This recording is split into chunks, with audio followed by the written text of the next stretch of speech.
Pourquoi vous devez sortir dans la rue? C'est parce que la rue, c'est la plus grande institution. Balabal et l'équipe même parlement, l'équipe Sénat. Balabal a échangé sa décision. Balabal et lobista kengo a dondona lingala. Na époque où balinga ba tenter révision constitutionnelle. Ça c'est par rapport na makambu oyo etali embargo. Bazami te mama be mindele wana. En rapport avec la santé de l'UDPS, pour Nassilissa. Nalandaki avec beaucoup plus d'attention. Matinée politique, Oyo. Monsieur Augustin Kabouya, le secrétaire général de l'UDPS, à Salaki le dimanche 3 juillet. Na permanence à UDPS. Jugement nangai, na landaki yango du début à la fin, jugement nanga ezaboyi. C'est avec beaucoup de regrets que matinée politique, Oyo Augustin Kabouya aza comme animateur, pe Oyo azalaka kaka comme animateur, ezaka ko babe une matinée politique de justification. Il se justifie toujours. Il est saint, il est parfait. Augustin Kabouya, c'est un homme d'amour. Dans la matinée politique.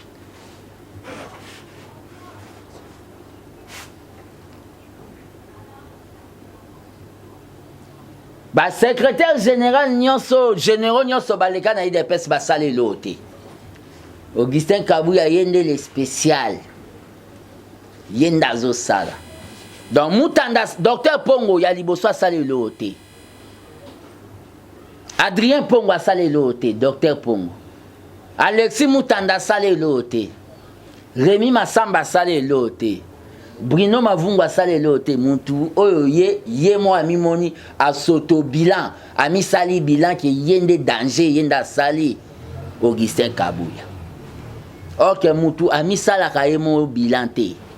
Ati kande batu ba salele bilan. Mais Augustin Kabouya a mis ça la bilan devant ba fanatique nae na kati ya ba bengi permanence. Quelques fanatiques ne aveuglés.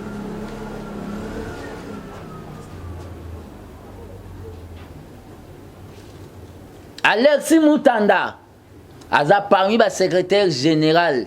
Oya tchakutu mbongo nemo pona okende ko implanter ko actualiser donc ko redynamiser IDPS na ba fédération à sale lote. Rémi Massamba azali secrétaire général o alongwa samba tuba bunda samba swana l'air tiseri da FC na zone même susu ya aloba oui papa. To bosani na yo bosana pe o babengi Jekmen Chabani.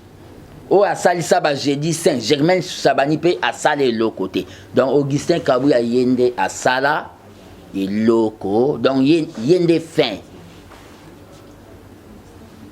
Mouta se comporta en demwanate. Nous devons nous asseoir. Un chef appelle les gens. Ozolo banazo dirigé yaka pesanga makanisi na yo oyo ozo kanisa poto bongisa parti. Augustin Kabouya osala ngote azo sala selon mutu na ye. Azo sala makambu misuso biso tolobela ye aye ko sala en retard que il faut to se doter na ba imprimerie makambu. Donc non. Monsieur Augustin Kabouya, tu dois consulter les cadres de l'IDPS. Et je me demande aussi, bino pebo mituna, na matinée politique wana, Augustin Kabouya salaka matinée monologue, o eza lokola na Vatican, Papa Gangi, Alléluia, ba fanatique ne bazongsi, Amen, biso toyebi ba matinée politique oyo tobanda kosala na les pères et alaki s'il vous plaît les leaders maximum j'ai une idée lelo kuna eza te kuna eza lokola misa na Vatican. Augustin Kabuya tika ba justification benga batu tozokende na dernier virage tosolola comment nous pouvons redémarrer l'UDPS selon makanisi ya batu nyonso musapi moko esokolaka elongi te.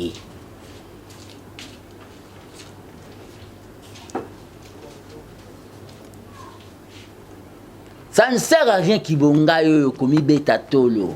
Ça ne sert à rien. Aujourd'hui, la permanence de l'UDPS, Soko Keyo Kutango toujours fermé. Ce qui est à Yende Fongwami. Comme ça, comme au Tambola na l'UDPS na katia saki na ye. Tout est centralisé. Est-ce que la matinée politique Augustin Kabuya Salaka? À côté de la réunion à présidence du parti, ba décidé que bakoloba boito a uta ananda kune l'air à la muta bimi na chambre place bala la raye na mwasi na ye ba moi lobi matinée politique ba tourner ya internet ou apé ça ba unité ba koti les CG parlent. C'est comme ça qu'on dirige un parti politique. Pour tenir une communication, on doit réunir la présidence du parti. C'est ça selon les pères. Nous ne sommes pas tes ennemis, Augustin Kabuya.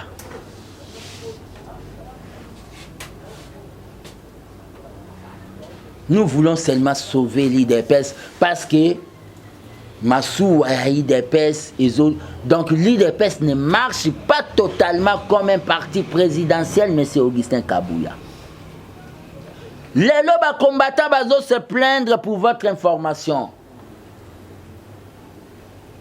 que M. Augustin Kabuya a yebisa na ba ministre nyonso ya UDPS mingi ya ba ministre ya UDPS oyo yaza na pouvoir sur bango même na ba lié na biso ke basunga ba combattant na ba cabinet atianeti ba service de renseignement na ye. Soba moni kaka combattant moi ayeko senga lisungi una ba bengue donc c'est tout un problème. Ministre azana problème. Na bino pe ba ministre. Mutu moko Augustin Kabuya ko changer bino comportement na bino ya ko sunga ba combattant selon idéologie à les pères ou eza solidarisme. Ba combattant lelo misusu ba ministre bazwaka na kotanga ba komona ba ministre bazwaka bango en charge pona refutela bango ba loyer na idée que baza quand même ba jeune ba contribuer ki makasi nyonso ekatama soko zao ba bengi fanatique ya Augustin Kabuya te okozwa elo côté Augustin Kabuya pourquoi degré ya mutema oyo yo komi nango wana e uti wapi.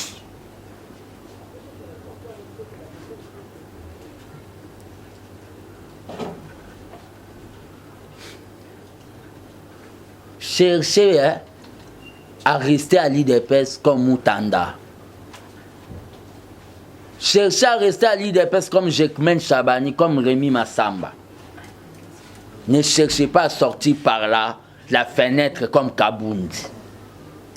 Pour ceux qui savent combattre ma belle et Augustin Kabuya, au lieu bima na porte, au continue au bimaka na fenêtre. Bisika okende, et Rosala, au balobi. Il y a 1 jour, 2 jours, 3 jours au Lembanayo. Ça, c'est en rapport avec Augustin Kabuya. En rapport avec l'arrestation de parlementaires debout, interdiction à parlement debout. Bakoki kozwa infraction, président et parlement debout, mokwa salaki. Bambango na o babengi ba parlement de Bougnon sauté. Ça je l'ai dit et je le réitère. mutu moko asali mabe bo interdire bo sali nde o babengaka bouclage na ba parlement debout eza neti bo sali bouclage. C'est pour cela que je suis en train de dire aux parlementaires debout de ne pas accepter mesure wana. Eza mesure moko unilatérale et antidémocratique. On ne peut pas interdire aux gens le droit de penser. On ne peut pas aussi amener des gens directement à Makala, à la prison centrale, sans être jugés. Naba président du Parlement debout, oh ba finganga, baza emprisonné. Na minute je demande libération na bango. Kobandana Gilles Moniere. Pati Tumba, libération na ye.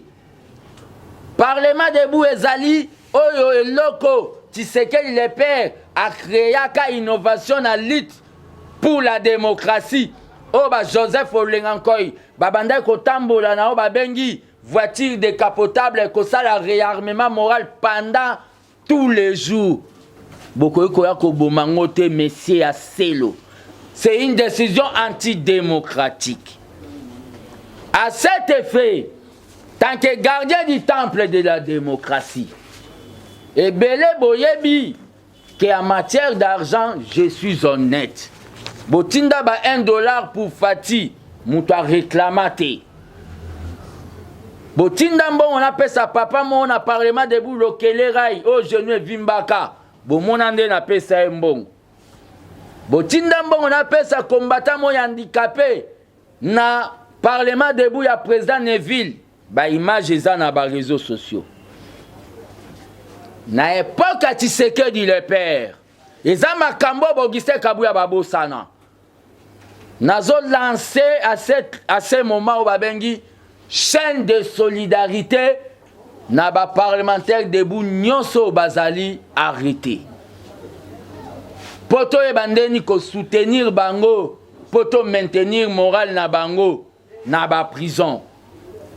Le Parlement debout, c'est partout dans le Congo, même à l'Équateur, partout dans le Goma, même dans le Congo profond. Il y a des gens qui sont arrêtés. Nazo lancé une chaîne de solidarité, c'est-à-dire, Oyo Zanango, au Tindi na numéro nanga Oyo, et Kokome la bango. Pe nazo benga ba président ba Parlement debout, o ba continue en clandestinité na Kobombana. Ba ya poto maître. Oh ba bengi comité de gestion ya assistance ya batu poto assistara ba Gilles bato ba kangi bango po ba boya ki kabuyiste poto assistara batu nyonso ba kangi chaîne ya solidarité wana na numéro nanga 039 0999 46 50 11. Waneza Ertelman et Kokome la bango na bengi ba président parlement debout boya po to gérer yango Waneza Ertelman 0999 46 50 11. Orange Money eza 085 084 65 55. Orange Money eza 085 084 65 55. Kotika bango na kaso bongo. Moi je me rappelle le 22 mai na entrée à Afdel Kota le 17 mai. Le 22 mai quand nous avons dit non à Musée. Mouza Kanga Abisso. Là j'étais trop jeune. Basale l'Arabiso chaîne ya solidarité. Depuis na Kota la kaso avec mon vieux Raymond Kaungu que j'ai sali. Oya Zalaka, secrétaire général, secrétaire national chargé du mouvement des jeunes. Politique des jeunes et le Zalaka mouvement des jeunes. A comment appeler secrétaire général adjoint. Tokota kana bango kaso mais ya zwaka réinstallation en Norvège. Totika la kolia biloko uta nanda kuna bisote. Nyonso e banda kolambama et pas maman Marthe. Muta banda kwa kotika la biso Zalaki national Vovo Bolongo. C'est-à-dire, biso ba combattant, le président du Parlement debout, avec les femmes de détenus, nous pouvons nous organiser maintenant pour assister au Babengi, ba combattant na biso, au Bakangi pour fragiliser l'IDPS. Le Parlement debout, l'essence de l'IDPS, c'est à cet instant, auto que na dernier virage, nde bozoya kolingabo kangango, o kindokite. O eza kindoki makasi. C'est pour cela que je vous avais appelé pour faire la communication. Maintenant, on connaît nos ennemis. La France, les États-Unis, ainsi de suite. Une diplomatie sans armes est une musique sans instrument. Le peuple doit se mettre debout. Nous devons lancer les actions de rue pour amener le gouvernement à coopérer avec la Russie et la Chine. Je vous lance l'appel d'être fort. Le président de la République va venir à l'Équateur, dans le Grand Équateur. Beaucoup de monde beaucoup de solo pour na makambo ba torture les belé bozo sur le niveau de l'Équateur, Mambenga, pipi. Pour le congrès. Pour le congrès, le congrès, on est obligé, toi qui es dans le congrès, nous sommes prêts pour, nous devons aller au congrès pour harmoniser nos tests. Il y a eu des tests adaptés ça dans la conjoncture à l'élo, dans le temps à l'élo, puis Kubanda. Et je voulais ouvrir vos caméras si vous avez vos kangaki. Pour nous, l'IDPS, pour l'armée des bâtisseurs, tissérédistes, nous n'avons pas besoin, il y a des députés provinciaux ou nationaux nommés. Il doit y avoir des primaires, c'est-à-dire, nous tenons la circonscription X, les candidats Babimi, base époni bateau pour représenter la course. Boye la biso bateau, boye la biso konomete. C'est-à-dire, il doit y avoir des primaires, c'est-à-dire, l'élection, il fait ça à l'interne pour nous faire le choix. Il y a bateau qui est dans la bagarre à l'élection. Il y a des oppositions, il y a des armée des bâtisseurs qui se rédisent. Ba exigeant na mutu ko ya otala mutu na mbet hôpital té. Ezala volontaire. C'est-à-dire Henri Magé ayaki mutu nyonso akomona ko ya otala nga n'esprit a bien. Je suis disposé de les recevoir. Nako fermer porte nangate et pas ya batu o bakoya otala nga tepo basunga nga na pepe de bino boyate. Non. Mais lokoyo, maman Olive Asali, biso armée des bâtisseurs na ba messe patriotique na biso tolobe la rango, to proposa ke lokomo tolobaka ba créer ba bengi polyclinique ou to pesa ki combo de 13 parlementaires. Au moyennant $2, muto akoyi kozwa soin mukola kobela. Supposons dans la ville de Kinshasa, où il y a 15 millions d'habitants, IDPS est à 4 millions de membres. Chaque mois, membre est à $1. Hôpital polyclinique de 13 parlementaires, il a 3 millions de dollars. Na pesa idée wana. To pesa idée wana. L'air to siège pas qui va ça les langote. Ils ont des leçons à tirer. Donc, je ne vois pas de polémique à crier. Dans l'activité, à Maman Olive, communicateur, il y a PPRD, communicateur, il y a PPRD, Zolobé, la Ondingo Lobby. Kolobelango parce qu'ils ont actualité. Ils ont actualité, dans quel sens?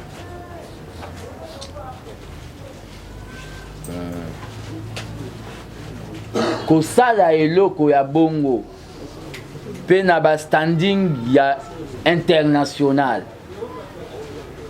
Donc au memi poto na Kinshasa bakoki toujours kolobela ke na kozala utiliser prochainement que na ba activité si et seulement si les activités socio-humanitaire d'intérêt à peuple. Hôpital au maman Olive Asali aneza ya ni ya bato peuple do ba en opposition to FCC to il y a Bissoga bateau toi na pouvoir, il y a hôpital, il y a Batoutou. Dans la santé, il n'y a pas de couleur politique. Ce qui continue à bajar initiative à Bongo, je ne trouve pas et le coco empêché n'a participé pour encourager, il y a aussi un peu plus dans la province. C'est de même, ma maman, amie de Caméré, la fondation de la Colombe. So basali initiative à Bongo, je ne trouve pas et le quoi empêcher nga fils mko ya okende ko betele maboko pour les intérêts à peuple. C'est de même maman Denise P sera sali ba initiative oyo ko aider peuple à soulager souffrance né na obetara maboko. Donc j'essaierai d'utiliser toujours na oyo o ba bengi eza ya intérêt à peuple. Mot d'ordre na lancé au lobby que eza y a parti ba toi parti ba ebi. On a vu ça noir sur blanc. Si moi j'étais même président, l'ambassadeur Yaka na cité de l'Oya na FC Yaka Souste qui camarade de Koufi.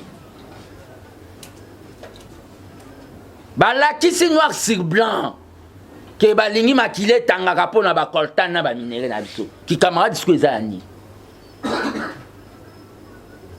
Wane comme ba bengi esclavagisme mental. Mutu azo bomo yozo bimise net mutu malamu ba benga ngo esclavagisme mental.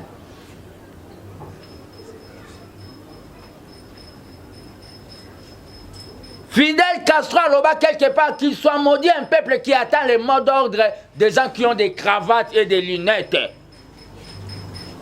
Je lance les mots d'ordre que le peuple doit sortir dans la rue pour demander au gouvernement, comme le peuple est souverain, demander au gouvernement de changer les fusils d'épaule, qu'on aille vers la rue, au Babel la Russie.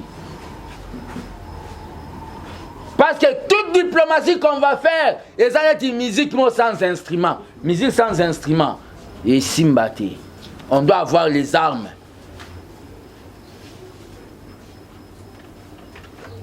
Peba mise boti gabiso na ba makamnamno hein.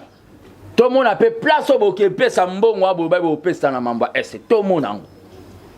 Tout le monde na écran kuna ba star ba joueur bango tout ba simbi ba arme moko ba uta okangi misu ba kufi.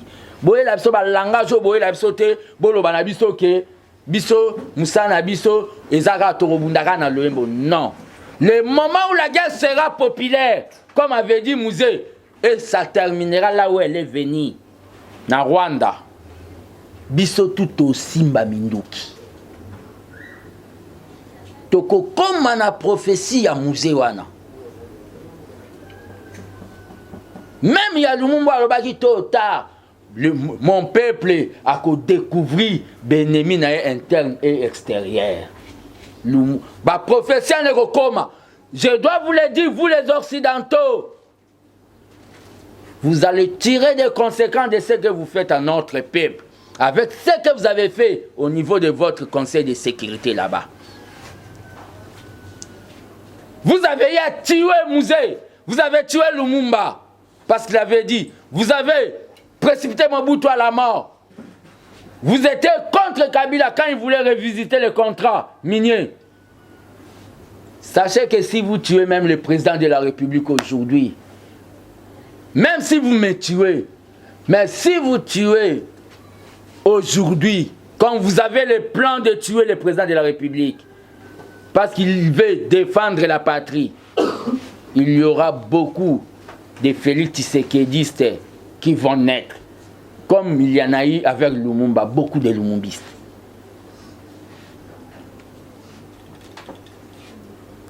Comment, troisième volet n'a eu à qui? Troisième volet, par rapport à une petite comparative entre IDPS au pouvoir, gestion et IDPS au pouvoir, la gestion est un peu perdue. Comparation, on a fait ça là, et ça que nous à l'IDPS, nous faisons l'autocritique. C'est-à-dire, ceux qui m'ont la biso, tout le monde a autant bien té, tout le monde eh non, autant bien té. Biso na IDPS, tout ça là, la autocritique. Et sur le plan organisationnel? Non, non, je suis en train de dire, Bisso n'a pas tout ça dans notre critique Biso na l'UDPS, nous ne fonctionnons pas avec Oba Bengi l'argent de l'État. Nous fonctionnons avec Oba Bengi la cotisation des membres. Différence c'est ça mon. Biso na l'UDPS tozan na Oba Bengi esprit d'équipe Muninga Aibi net madame Vewa Ibi to madame Bibiane Aibi collaboratrice nanga na bombi été na l'UDPS o Ibi wato tiko devant les peuples le jugement des peuples. Baka ezebele. Donc na pouvoir na biso différence ezana. Na l'UDPS esprit d'équipe ezate. Esprit d'équipe ezate sur les peuples d'abord. Deuxième mandat ya Fati. Ce qui c'est par le travail que nous sommes en train de faire. C'est-à-dire, ils ont un travail au Bissona. Je parle ici au nom de l'armée des bâtisseurs. Toko Sala poto toi arrivé que Fatia soit deuxième mandat. C'est pour cela que je profite de cette occasion pour lancer l'appel à tous les mouvements fatistes et tisekedistes que bientôt Totika Kibonga Yoyo, votre humble frère, dans le cadre de l'armée des bâtisseurs tisekedistes, pour lancer colloque ou bien conférence des tisekedistes avec comme thème comment donner à Fati deuxième mandat, comment gagner Fati D. Donc, nous devons réfléchir, tous les mouvements fatistes, tous les mouvements tisekedistes, même la Ligue des jeunes, il y a un parti, il y a Union Sacrée, nous allons organiser un colloque comment gagner Fati D. Dans le cadre de Yakobanda, pour réfléchir comment nous pouvons remporter les élections en 2023. C'est terminé. Jules a arrêté parce que attaqué contre Kabouiste était. Vous pouvez affirmer que Kabou a une arrestation de combattants au bazar au Kangamalelo à Kataï-Lopez. Deuxième préoccupation, par rapport à 2023, est-ce que M. Moukoko, Nabi de Peste, Nabi, non, le individu Moukoko, vous êtes favorable à l'accord à Kenya, Nenge Mona Moka Fidel Kamel Abimi, en 2023, chef de l'État qui est comme candidat à l'élection présidentielle? L'arrestation de Gilles, non, c'est pas seulement Gilles qui est arrêté. Oui, non, je dis des parlementaires de vous. Il y a des parlementaires de vous qui sont arrêtés, je ne peux pas commencer à citer cas par cas. Tout à fait. C'est pas Gilles, on a arrêté d'autres à Kassoumbalé, ça partout, le Parlement de vous, c'est presque partout. Les années liées, Webotaka, Sambalo Dambo. Il y a d'autres qui sont arrêtés parce que Bazar n'a même opinion à M. Kabouyaté. Il y a d'autres qui sont arrêtés comme ça. J'ai dit de manière globale. Par rapport au lobby, accord Kenya. Accord à Kenya, je suis d'accord que Rwanda a Zalaté, même Burundi.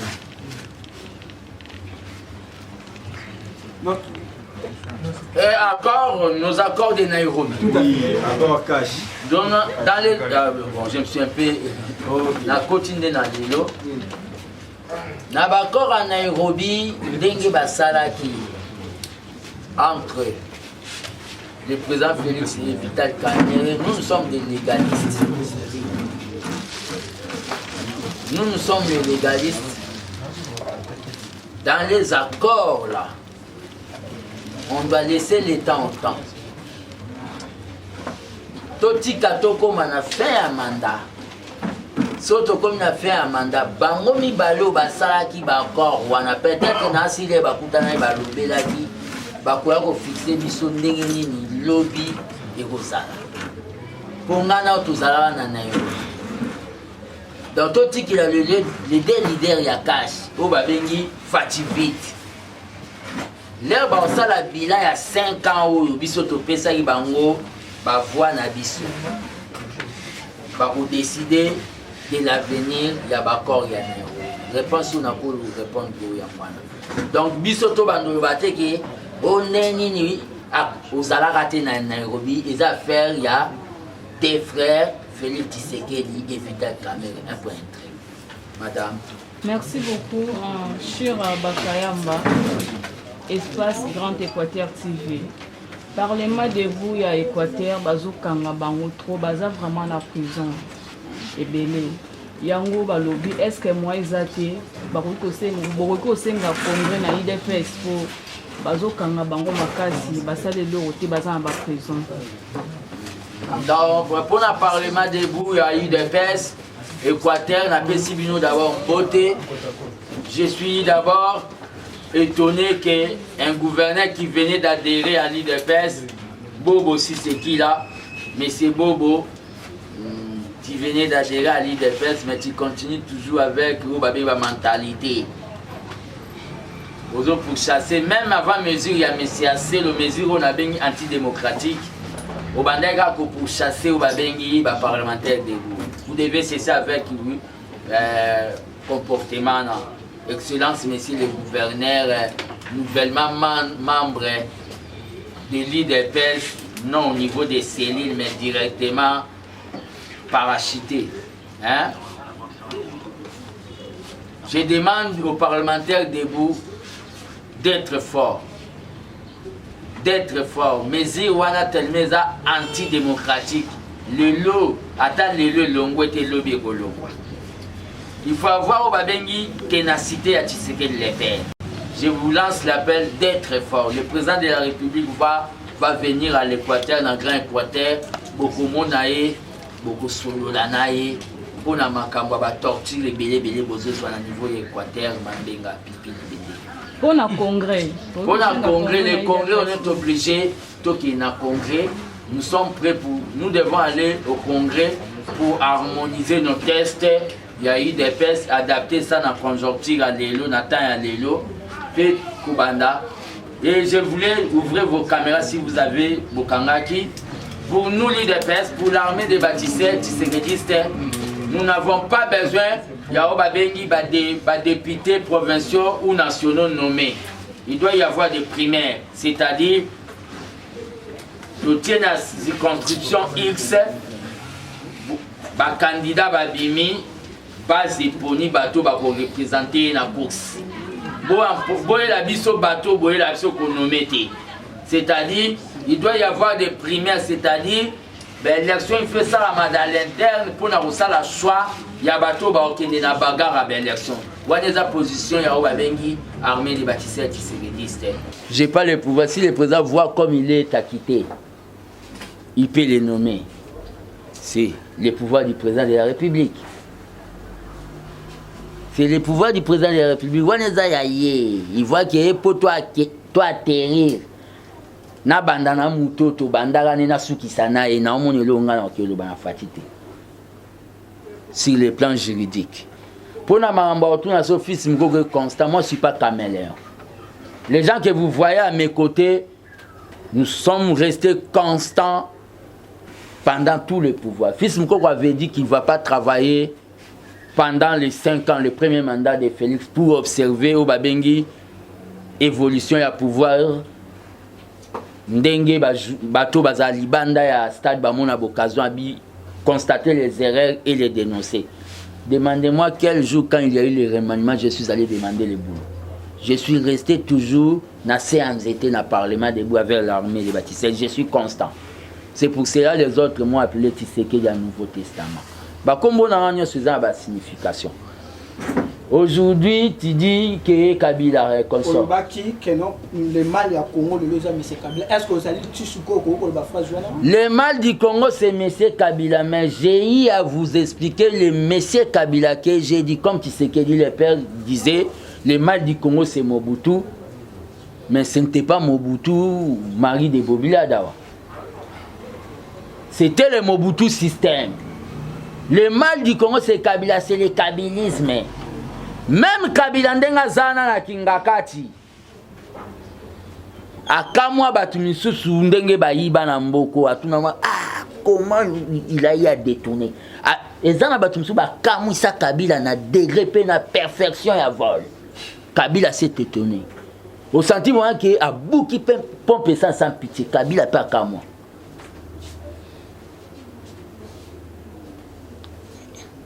Changement zantin. Il y a des gens, on a taxé ça, nous on nous appelle des Tshisekedistes. Mais je ne suis pas fils de Tshisekedi biologique, je suis son fils politique. Le kabylisme qu'on dit Kabila, quand on cite Kabila, on ne cite pas Kabila, Mobile à Maman Livre. Les systèmes là, où il va surprendre Yemorope Kabila, le non, c'est pas possible. Il a eu même à le dire que je manque des gens, j'ai manqué des gens pour travailler avec eux. Il a eu à le dire. Donc, changement, je suis le même.